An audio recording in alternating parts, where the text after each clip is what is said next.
Kamu pasti tahu makanan satu ini. Bentuknya polong panjang berwarna hijau dengan biji-biji bulat mengkilap di dalamnya. Aromanya tajam, menyengat, bahkan bisa bertahan sampai keesokan harinya di nafas, tangan, dan ya urin kamu. Namanya adalah pete, si raja aroma dari dapur Nusantara. Tapi anehnya, meski baunya sering dibilang tidak sedap, banyak orang justru ketagihan makan pete. Kenapa bisa begitu? Apakah karena rasanya? Atau justru kenangan yang tersimpan di balik aromanya? Halo sahabat kaca, selamat datang di channel Kaca Pembesar, tempat di mana hal kecil terlihat besar dan hal biasa ternyata luar biasa.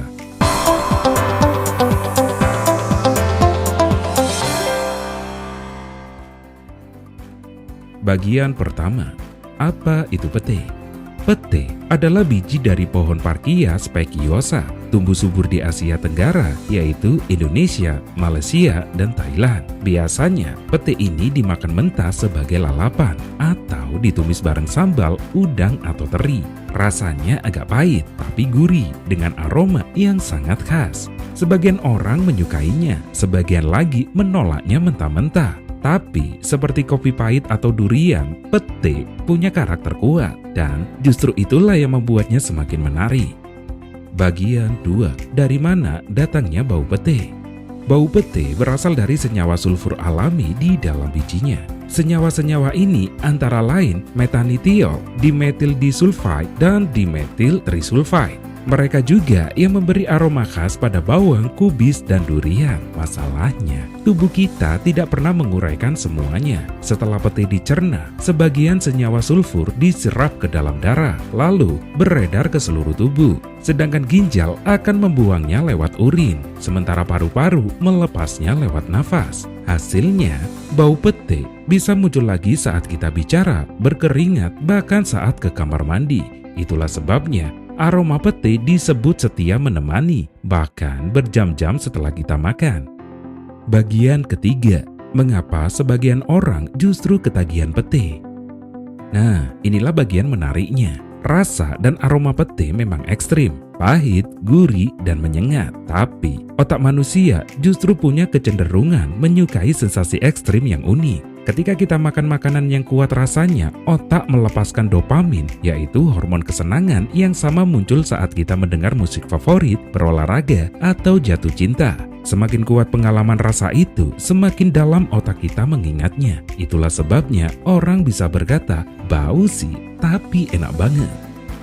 Bagian keempat, pete dan rasa umami. Pete juga kaya asam amino dan mineral yang memberi sensasi gurih alami, mirip rasa umami dalam daging atau keju. Dan kalau kamu perhatikan, pete ini jarang dimakan sendirian. Biasanya, dia hadir bersama sambal terasi, ikan asin, nasi panas, atau tumisan berbumbu kuat. Kombinasi gurih, pedas, dan aroma pete menciptakan ledakan rasa kompleks yang memanjakan lidah. Secara ilmiah, campuran itu menstimulasi banyak reseptor rasa sekaligus, memicu reaksi puas di dalam otak. Hasilnya, rasa kenyang plus kepuasan emosional. Inilah alasan kenapa banyak orang bilang makan pete bikin nafsu makan naik. Bagian kelima, faktor biologis, kandungan kimia pete. Selain senyawa sulfur, pete juga mengandung triptofan, yaitu asam amino yang menjadi bahan pembentuk serotonin, hormon yang menenangkan. Banyak makanan yang bikin mood baik mengandung triptofan, seperti pisang dan coklat. Jadi guys, bukan cuma rasanya yang bikin nagih, tapi juga reaksi kimia alami di dalam otak. Pete ini memberi efek menenangkan dan memuaskan secara psikologis, terutama kalau disantap dalam suasana hangat bersama keluarga. Bagian keenam, faktor budaya dan kenangan. Tapi ketagihan pete tidak berhenti di biologi. Ada unsur emosional dan budaya di dalamnya. Bagi banyak orang Indonesia, pete adalah bagian dari identitas kuliner daerah. Di kampung-kampung, pete ini sering dimasak oleh ibu di dapur, dihidangkan dengan sambal dan nasi hangat di siang hari. Aromanya bukan sekedar bau, tapi juga kenangan tentang rumah, tentang kehangatan, tentang masa kecil.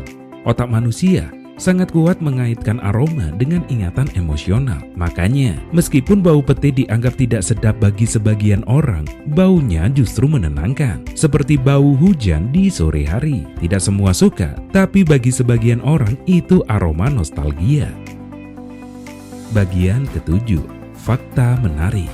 Kenapa bau pete bisa bertahan lama? Bau pete bisa menempel lama karena senyawa sulfur bersifat lipofilik, artinya mudah menempel pada jaringan lemak di tubuh.